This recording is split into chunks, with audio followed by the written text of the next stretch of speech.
యోహాను సువార్త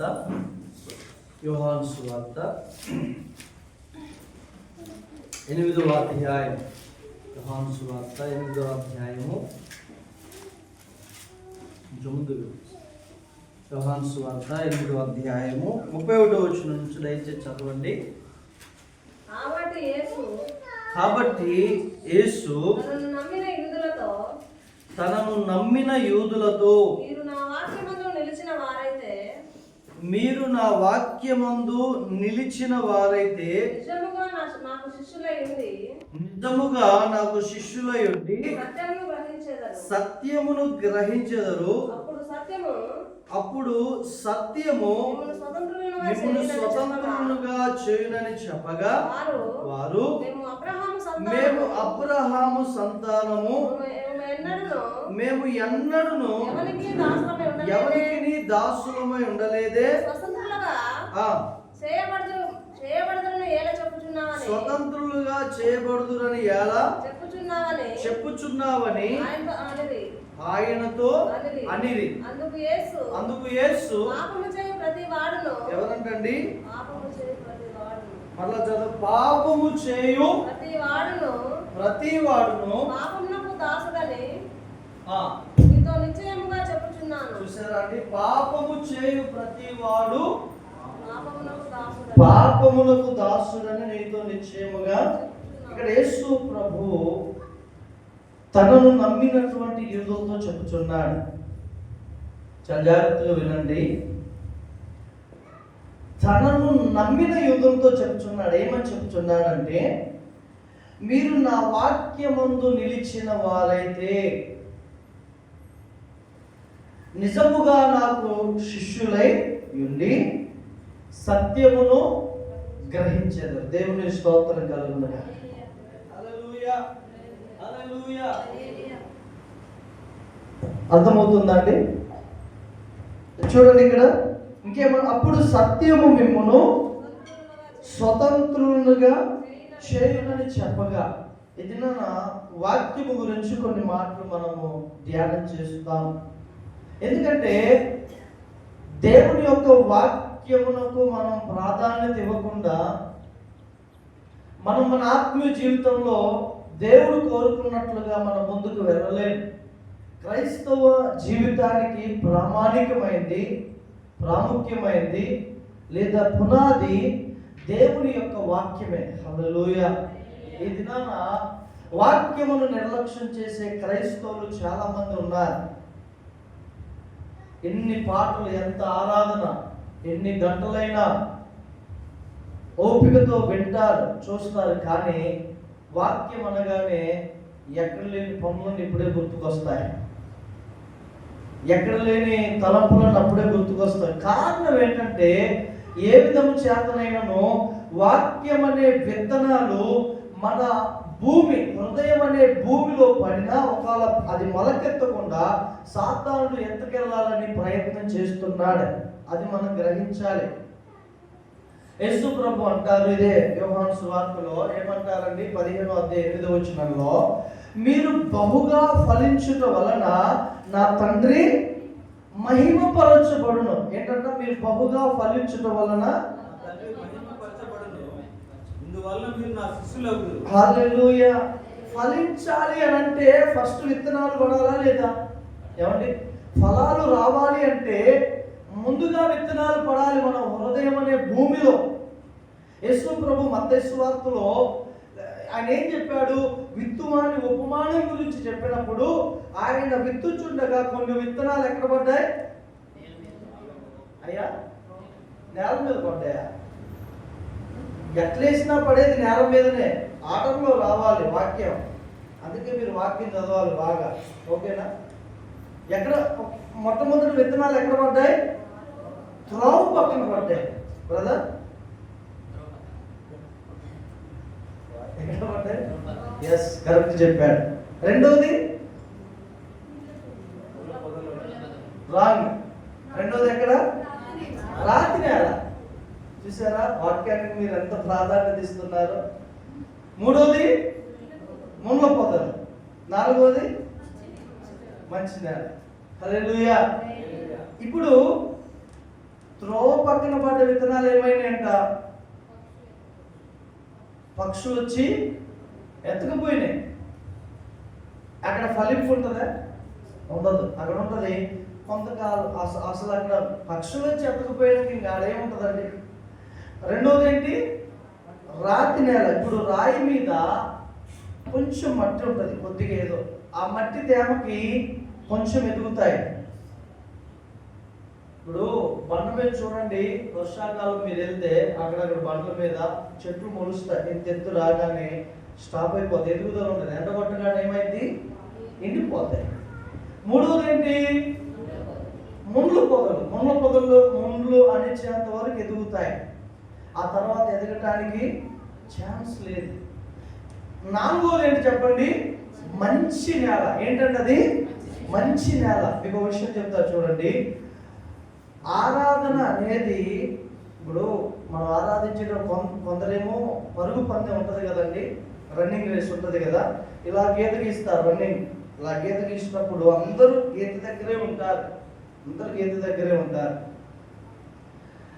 విజిలేయగానే లైన్ ఉంటుందా అండి? అక్కడ కూడా ఉంటాడు, ఇక్కడ కూడా ఉంటాడు, వెనక కూడా ఉంటాడు. ముందు ఎట్లాగంటే ఇక చెప్పలేము. ఇక కొంతమంది అలా ఉంటారు. అలా కాదు. ఇక్కడ ఆరాధన చేసే వాళ్ళు ఇక్కడ ఎవరున్నప్పటికీ వాళ్ళని ఫాలో అయినప్పుడు, ఎందుకంటే నడిపించే వాడిని వెంబడించినప్పుడు పరిశుద్ధాత్మ దేవుడు ప్రశాంతంగా వస్తాడు. హల్లెలూయా. ఇక్కడ నేను పాడుతుంటే మీరు ముందురికి ఇంకొకరు వెనకొచ్చి నేనే మధ్యలో ఉంటే అన్న క్రమం ఉంటుందా? ఫాలో అవ్వాలి. నేను అప్పటికి మధ్యలో చెప్పాను, నన్ను వెంబడించండి, నన్ను అనుసరించండి, ముందు రక్కండి, వెనక్కి రాకండి. అర్థమైంది కదా? అప్పుడు దేవుని సన్నిధి అలా ఆరాధనలో మనం సక్సెస్ అయితే, అలా ఆరాధనలో ప్రభుని కనుక మనం గణపరిస్తే, ఆరాధనలో దేవుని ఆత్మ మన మధ్యలోనికి వచ్చి మన హృదయాన్ని సంధిస్తే, దేవుని వాక్యం అనే విత్తనం ఈ మంచి నేలలో పడినప్పుడు అది బహుగా ఫలిస్తుంది. హల్లెలూయా. ఇప్పుడు వాక్యం చెప్తుంటే సపోజ్ నువ్వు ఎక్కడో నీ పనిలో చేతిలో ఆలోచించావనుకోండి. సపోజ్ ఈ వాక్యం ఏమైపోయింది? ఈ సాతానుడు వచ్చి వేరే ఆలోచన నీ బుర్రలో పెడతాడు, నువ్వు అది ఆలోచిస్తావు. ఈ వాక్యం అనే విత్తనాలు పడుతున్నప్పుడు వాడు ఎత్తుకొని వెళ్ళిపోతాడు. ఫలింపు ఉంటుందా? ఉంటుందండి. చాలా మంది క్రైస్తవులు వాక్యాన్ని శ్రద్ధగా వినరు కాబట్టి వారి జీవితం ఫలభరితంగా ఉండదు. అందుకనే దేవుడు అంటాడు, చెవి గలవాడు వినుగాక. మనకు చెవులు లేవా? అక్కడ పరిసేయులకు, శాస్త్రులకు, జన సమూహానికి చెవులు లేవా? ఉన్నాయి. కానీ ఎందుకు యేసు ప్రభు చెవులు గలవాడు వినుగాక అన్నాడు అని అంటే, వింటున్నారు కానీ శ్రద్ధగా వినట్లేదు.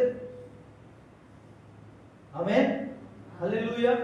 ఇప్పుడు ప్రభు ఏమంటున్నారంటే ఇక్కడ, మీరు నా వాక్యమందు నిలిచిన వారైతే నాకు శిష్యులై ఉండి సత్యమును గ్రహించెదరు. నిజముగా నాకు శిష్యులై ఉండి, ఇప్పుడు నా వాక్యమందు నిలిచిన వారైతే, మన జీవితాలు వాక్యానికి కనుక వెలుపల ఉంటే దేవుని బిడ్డలారా, తండ్రి సంతోషించాడు.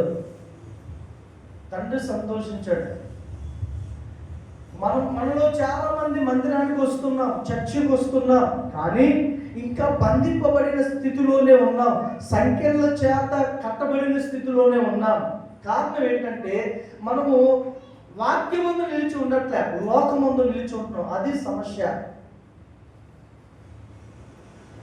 దేవుని వాక్యమందు నిలిచి ఉంటే దేవుడు మనల్ని ఫలింప చేస్తాడు. దేవునికి స్తోత్రం. లోకమందు నిలిచి ఉంటే, నీ లోకానుసారమైన జీవితం ఉంటే నువ్వు ఇంకా బందీగానే ఉంటావు. సాతాను యొక్క బందీగానే. శ్రమలు, నిందలు, అవమానాలు. ఏమండి, దేవుడిని బట్టి కలిగితే పర్లే, నువ్వు లోకాన్ని ప్రేమించడాన్ని బట్టి, నీ క్రియలను బట్టి కలిగితే దానివల్ల నీకు మహిమ ఉండదు. ఇక్కడేమన్నాడంటే, అప్పుడు సత్యము మిమ్మల్ని స్వతంత్రులుగా చేయను. హల్లెలూయా. మన హృదయాలు మారాలండి. మన హృదయాలు మారాలి అని అంటే మన హృదయం దేవుని వాక్యము చేత నింపబడాలి. దేవుని స్తోత్రం. దేవుని వాక్యం చేత నింపబడాలి. నాకు భయం వేస్తుంది మీకు క్వశ్చన్ వేయాలంటే. ఈరోజు ఎంతమంది బైబిల్ చదివారండి? నో. అంతే, 2-3 చేతులు, అంతకుమించి లేవు ఇక. చూసారా వాక్యానికి మనం ఎంత ప్రాధాన్యత ఇస్తున్నాం, ఎంత దేవుణ్ణి గణపరుస్తున్నాం, ఇక్కడే అర్థమైపోతుంది. నేను మరలా చెప్తున్నాను, వాక్యము మనం చదవకుండా, వాక్యము మనం వినకుండా, ఆ యొక్క వాక్యము మనం మాట్లాడకుండా మనం ఫలించలేము. నో. ఇప్పుడు డాక్టర్ గారు దగ్గరికి వెళ్తే మందులు ఇస్తాడండి. ఆ మందులు బీరులో పెట్టుకుంటే నీకు జబ్బు తగ్గుద్దా? తగ్గుద్దా అండి? తగ్గదు. నాకు ఒకసారి డెంగ్యూ వచ్చినప్పుడు దాదాపు 50,000 అయినాయి. నేను అన్నాను అక్కడికి వెళ్ళి, మరలా ఇంతటి ప్రమాదం జరగకుండా, ఇంత సివియర్ కాకుండా ఏం పాటించాలి, ఎలా ఉంటే రాదు అని నేను అడిగాను. అడిగితే వాళ్ళు అన్నారు, ఈ తీసుకెళ్ళిన మందులు మంచిగా వేసుకోండి, క్రమంగా మరలా రాదులే అన్నారు. హల్లెలూయా. కొన్ని పద్ధతులు పాటించినప్పుడే మనం ఫలిస్తాం, ఆరోగ్యంగా ఉంటాం. ఇప్పుడు ప్రాక్టీస్ లేకుండా మనం ఏది కూడా చేయలేమండి. వాక్యాన్ని మన జీవితంలో ప్రాక్టీస్ చేయాలి, చదవాలి. బైబిల్ కాలేజీలో ఉన్నప్పుడు వాక్యాన్ని ఒప్పింప చేసేవారు. కొన్ని వాక్యాలు మేము రాసుకునే, ఒక 100 వాక్యాలు నోట్స్లో రాసుకొని, ఉదాహరణకు మీకు అర్థం కావాలంటే ఫిలిప్పీ 4:4 ఏముంటుంది కదా? ఫిలిప్పీ 4:4 ఏముంటుంది ఏమా? అందరికి వచ్చిందే కదా, అదేనా? అంతే, చదవండి కదా మీరు ఒకసారి చదవండి. ఫిలిప్పీ 4:4 అదే ఉందా? ఎల్లప్పుడూ ప్రభువునందు ఆనందించుడి, మరలా చెప్పుదును ఆనందించుడి. చూడండి, ఈ వాక్యాన్ని అలా చదువుతూ మనం ఉంటే మనలో ఆనందం పెరుగుతుంది. హల్లెలూయా. ఇంకో మాట ఉంటుంది, ఇంకోటి ఏముంటది? నన్ను బలపరచు అని యందు నేను సమస్తమును చేస్తానంటాడు పౌలు. నన్ను బలపరచు అని యందు నేను సమస్తమును చేస్తానంటాడు. అలాగే ఇంకెక్కడ దానియేలు గ్రంథంలో 11వ అధ్యాయంలో కూడా ఉంటుంది కదా, ఏముంటుంది అక్కడ? తమ దేవుణ్ణి ఎరిగిన వారు బలము కలిగి గొప్ప కార్యములు చేస్తారు. ఈ మాటలు మనం పలుకుతూ ఉన్నప్పుడు దేవుని సంగమా, మనలో తెలియని బలము మనలోకి వచ్చేస్తుంది. హల్లెలూయా. విశ్వాసము ద్వారా మనం వాక్యాన్ని పలుకుతూ ఉన్నప్పుడు మనలో తెలియని బలం వచ్చేస్తుంది. ఇప్పుడు ఎరికో గోడలు కూలటానికి గల కారణం ఏంటి మీరు చెప్పండి? ఏం చేశారు? ఎన్నిసార్లు? 7 మార్లు. 7 మార్లు వాళ్ళు చేయడం వల్ల దేవుని స్తుతించుడి, ఎల్లప్పుడు దేవుని స్తుతించుడి, దేవుని స్తుతించుడి, ఎల్లప్పుడు దేవుని స్తుతించుడి, ఆయన పరిశుద్ధ, ఆయన పరిశుద్ధ,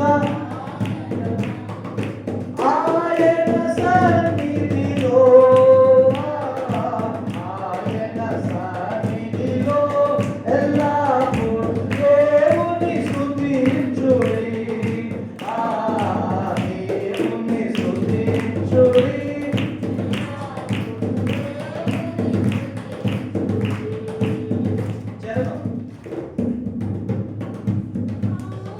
సకల ప్రాణులు,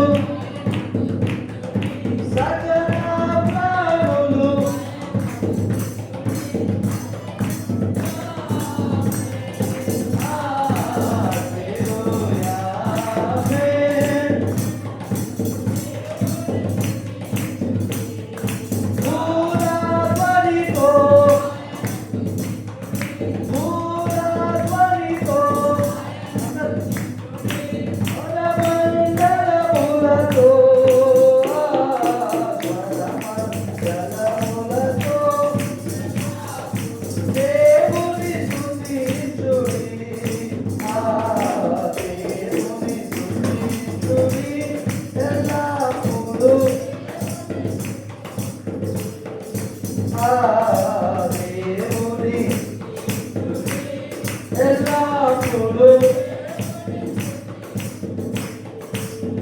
ఆయన పరమ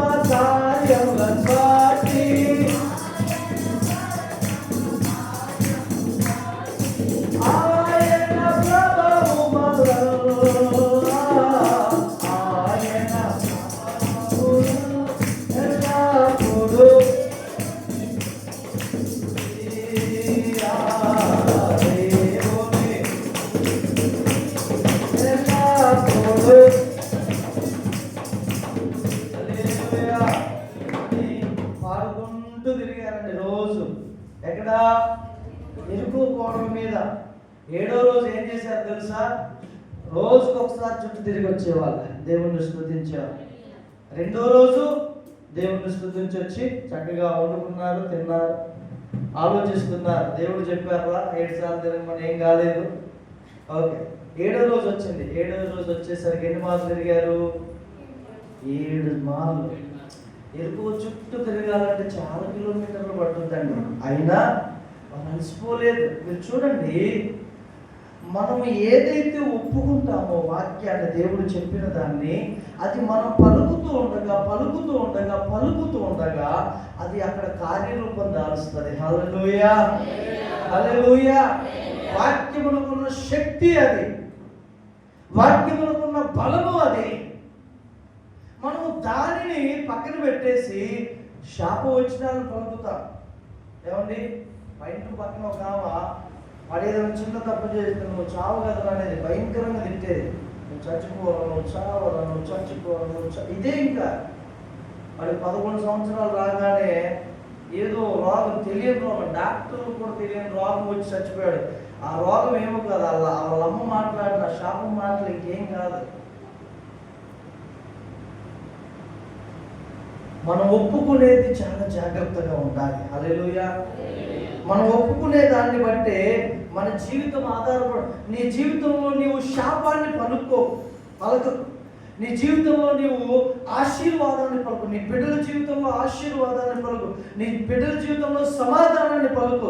రాబోయే ఆ కాలంలో మంచి ఫ్యూచర్ని నీ నోటి ద్వారా పలుకు. అది దేవుడు నువ్వు పలుకుతూ ఉండగా క్రియారూపం దాలుస్తాడు. దేవుని వాక్యం అనుకున్న శక్తి అది. హల్లెలూయా. సత్యము మిమ్ములను, మీరు నా వాక్యమందు నిలిచిన వారైతే నాకు నిజముగా శిష్యులంటే సత్యమును గ్రహిస్తారు. ఫస్ట్ ఏం గ్రహిస్తారు?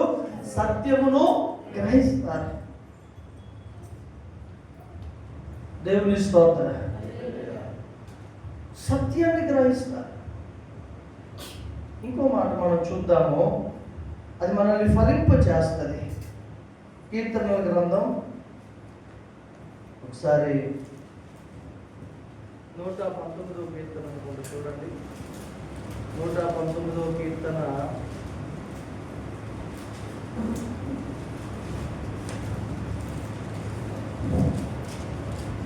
92వ వచనం. ధర్మశాస్త్రము సంతోషించని ఎడల, జాగ్రత్తగా వినండి దేవుని సంగమా, నీ ధర్మశాస్త్రము నాకు సంతోషమునివ్వని ఎడల నా శ్రమయందు హల్లెలూయా చెప్పండి. ఈ వాక్యము నిజముగా నా జీవితంలో ఎన్నో వందల సార్లు ఈ మాట నన్ను ఆదరించిందండి. ఎన్నోసార్లు నిజమే.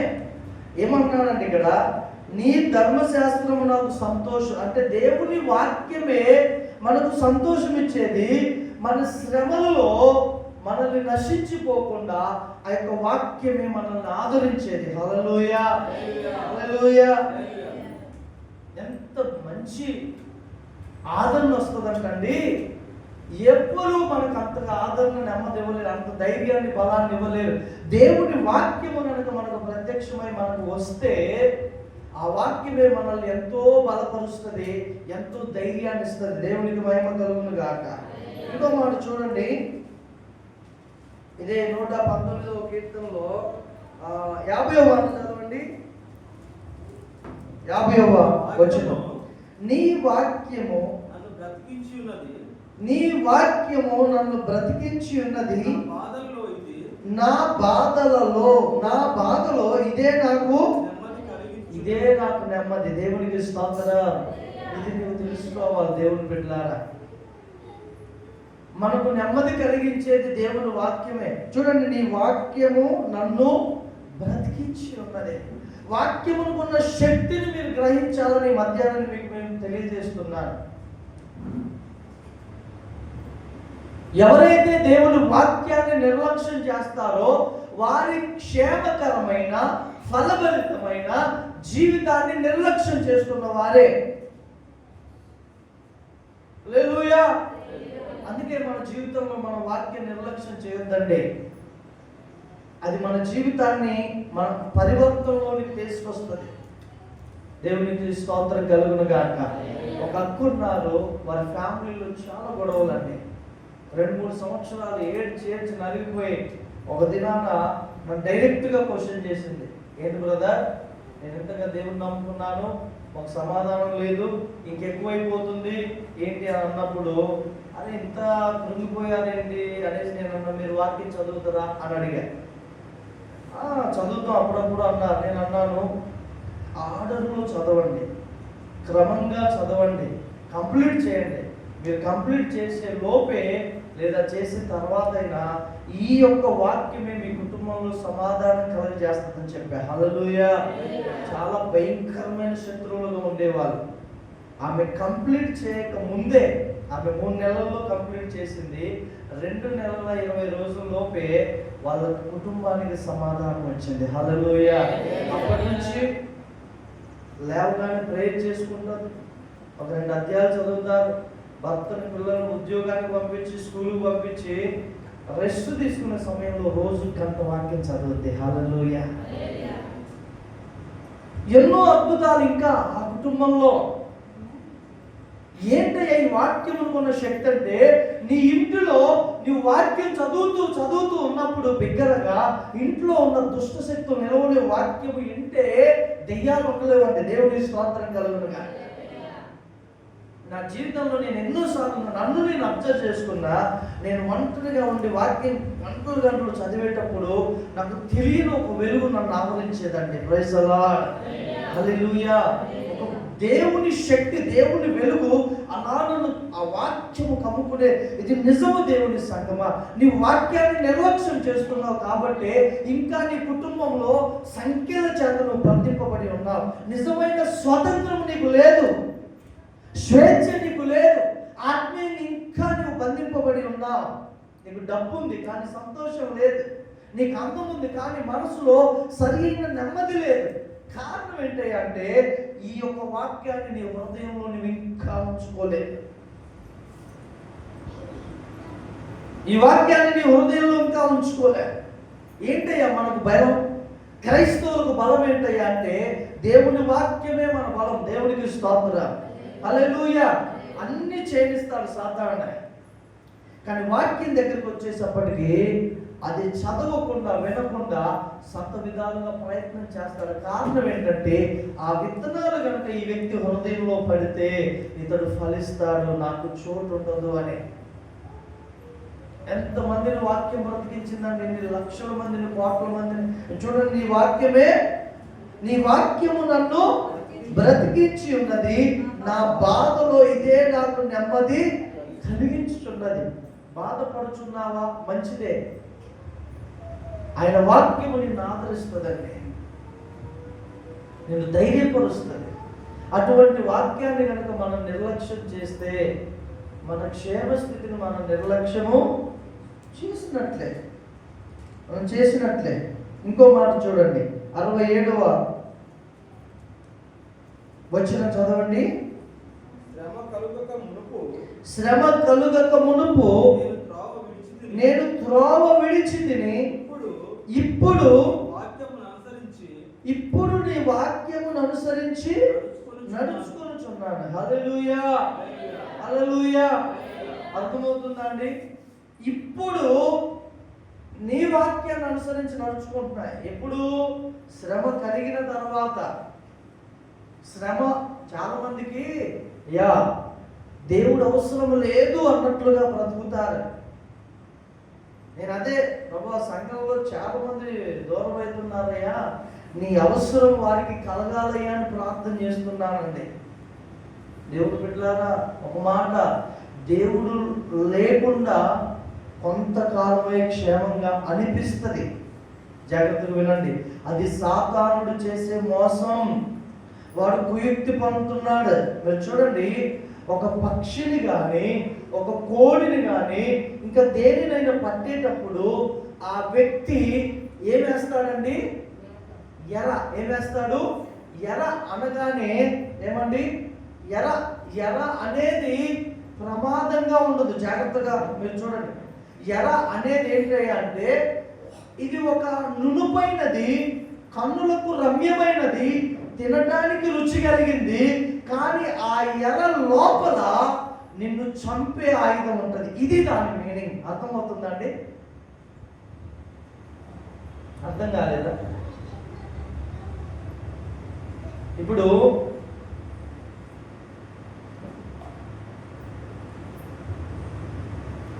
చిన్నప్పుడు ఎవరైనా పిచ్చుకలు పట్టారో చేట అడ్డు పెట్టి? ఒకటి నేను కూడా పట్టా. బడికి పోయేదే చిన్నప్పుడు. ఇక అదే పని, నాకు ఇంకేం లేదు. నలుగురు ఉండేవాళ్ళు బ్యాచ్, నలుగురు ఉండేవాళ్ళు బ్యాచ్ చిన్నప్పుడు 5-6 సంవత్సరాలు. అది చాట ఇంటి ముందు పెట్టి దానికి ఎడెలుపుగా పోస్తేనే వచ్చాయి. ఒక్కాడు కుప్ప పోతే పిచ్చుకలు వచ్చాయి కావు. ఒక్కాడు కుప్ప పోసి అక్కడక్కడ 4-5 తినుకుంటా దూరం నుంచి వచ్చేది. నేనేమో ఇంట్లో అప్పుడు తలుపులు తడికలు, ఏది మన బొంగు తడికలు ఉండేది, దాని సందుల్లో నుంచి చూసేవాడిని. చూసి అది రాగానే వెళ్ళి వెనక పూల పెట్టి అలా పెట్టగానే దొరికేది. కాసేపు ఆడుకొని మళ్ళీ వదిలి పెట్టేది. హల్లెలూయా. ఎర్ర అంటే అది తినడానికి. ఇప్పుడు చేప కూడా చూడండి, చేపలు ఎవరైనా పట్టారంటే? నేను కూడా పట్టా చిన్నప్పుడు. అదే పనిగా మనకి చెరువులు ఎప్పుడు, గోదావరి ఎప్పుడు తిరగటమే. సెలవులు వచ్చాయంటే అది పైన ఎర్ర అంటారు కదా, ఎర్ర పెట్టేసి అదేంటి ఆహారం కొరకు వచ్చేది, చక్కగా తినలేదు. అది పోతుంటే లాగితే బయటకు వచ్చి వచ్చేది. అలాగే ఎందుకు ఈ మాట చెప్పాను నేను?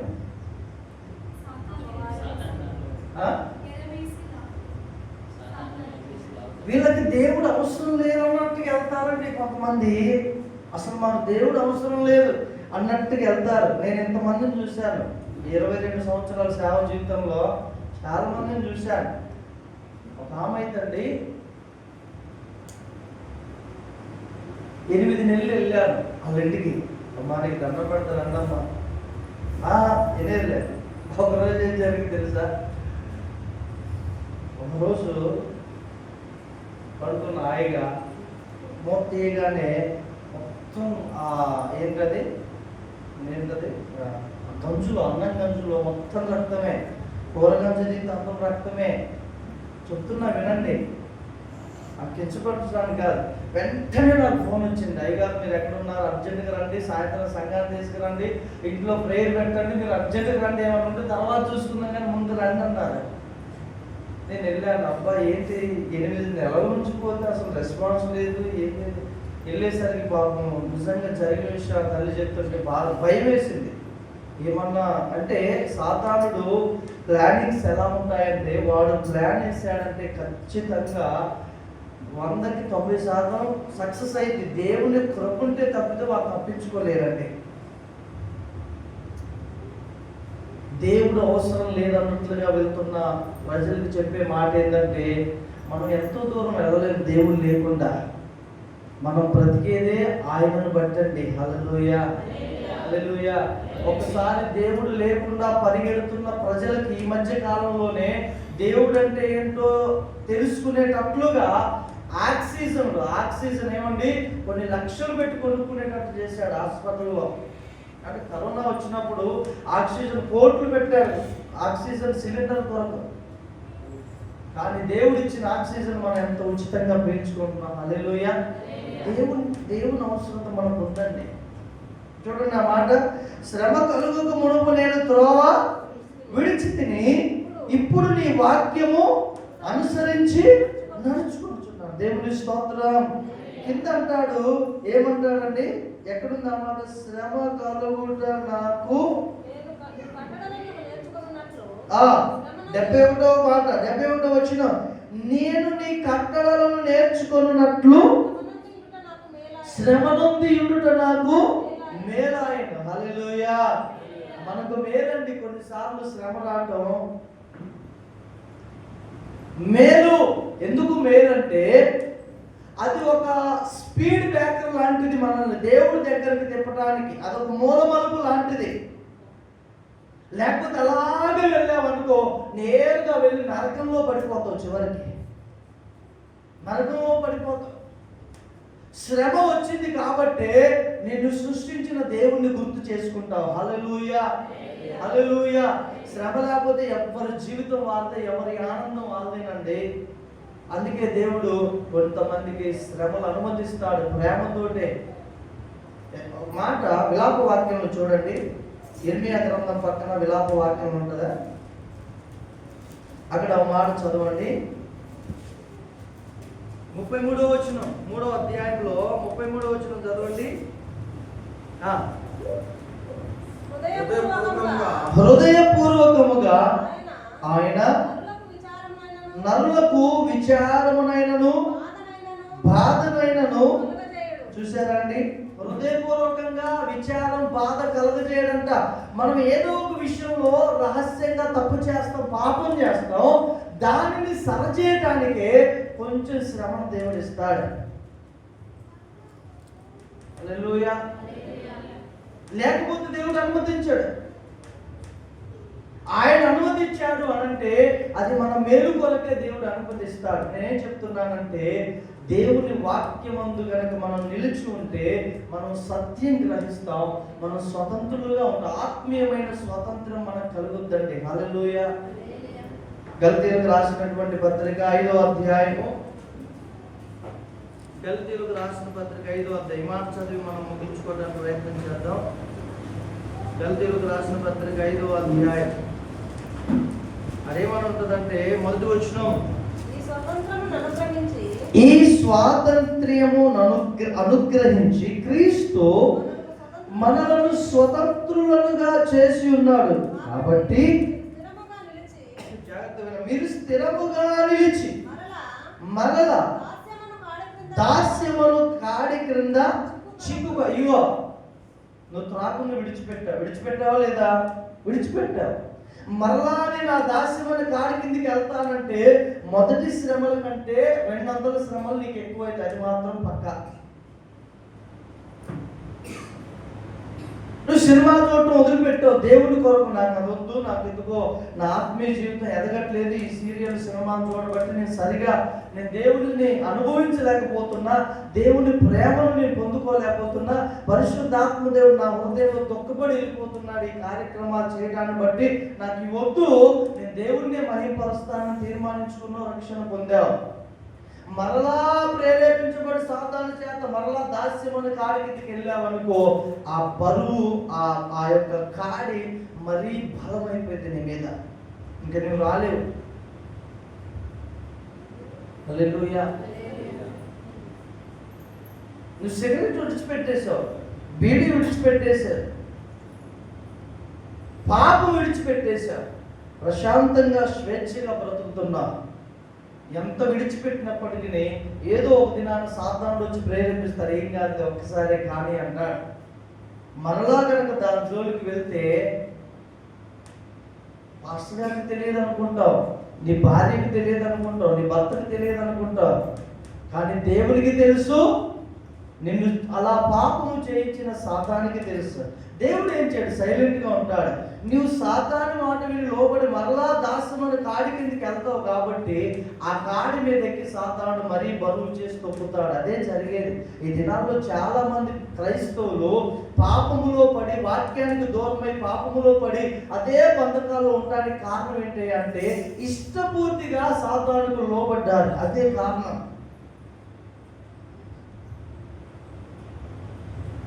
వాక్యమందు మనం నిలిచి ఉంటే సత్యాన్ని గ్రహిస్తాం, సత్యము మనల్ని స్వతంత్రులుగా చేస్తాం. ఇంతేనండి.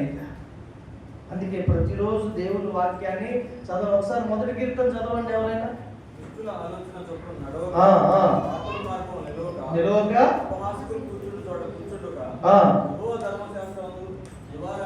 ఆనందించుచు దివారాత్రులు దాన్ని ధ్యానించువాడు. చూసారా, దివారాత్రులు దాన్ని ఏం చేయాలి? అతడు నీటి కాలంలో యోరను నాటబడినదై ఆకువాడక తన కాలం నుండి ఫలమిచ్చు. ఎవరైనా ఫలమిచ్చే చెట్టు వలె ఉంటారే అంటే దేవుని వాక్యమునందు ఆనందించేవారు దివారాత్రులు. కానీ మనం సెల్ ఫోన్ నందు ఆనందిస్తాం దివారాత్రులు. అందుకనే మనం ఫలించట్లేదు. అందుకే ఫలించట్లేదండి.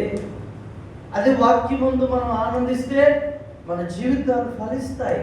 చాలా మీరు చూడండి, కొంతమంది తల్లులండి, వారు దేవుని భయము కలిగి వాక్యాన్ని చదువుతూ వారి బిడ్డలు పెంచుకునే విధానంలో కుటుంబాన్ని వాక్యానుసారంగా కట్టుకుంటారు. హల్లెలూయా.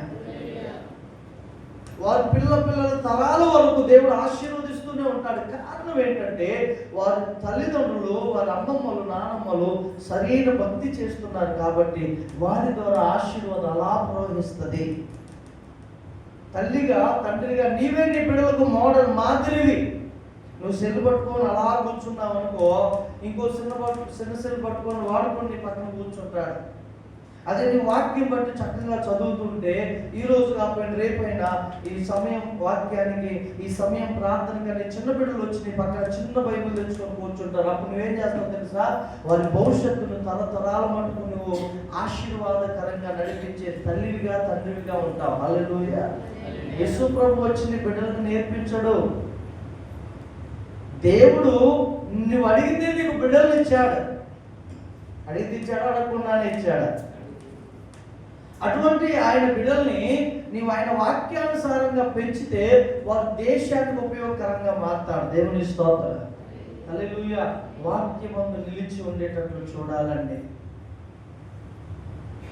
బైబిల్లో నీ వ్రాళ్లకు ఆయన వాక్యాన్ని కట్టుకోమంటాడు. నీ గడప కొమ్మల మీద ఆయన వాక్యాన్ని రాయమంటాడండి. నీ నిదుటి మీద ఆయన వాక్యాన్ని రాయండంట. వాక్యమునకున్న శక్తి హమందు పరమందు మరి దేనికి లేదు. హల్లెలూయా. మొదటి అధ్యాయం యోహాను సువార్త 1వ అధ్యాయం 1వ వచనం 2వ వచనం చదవని మనం ప్రార్థన చేసుకుందాం. ఆదియందు వాక్యము ఉండెను, వాక్యము దేవుని యొద్ద ఉండేది లేదా? చూడండి, ఆదియందు వాక్యం ఉండెను. మరి మీరేం చదువుతున్నారు కదా? చూడకుండా చదవకూడదు. మొదటి కీర్తన అంటే అది పుట్టిన కాడ నుంచి తల్లి గర్భంలో నుంచే వింటాం కాబట్టి అదోకే. ఆదియందు వాక్యం ఉండెను, వాక్యము దేవుని యొద్ద ఉండెను, ఆ వాక్యము దేవుడై ఉండెను.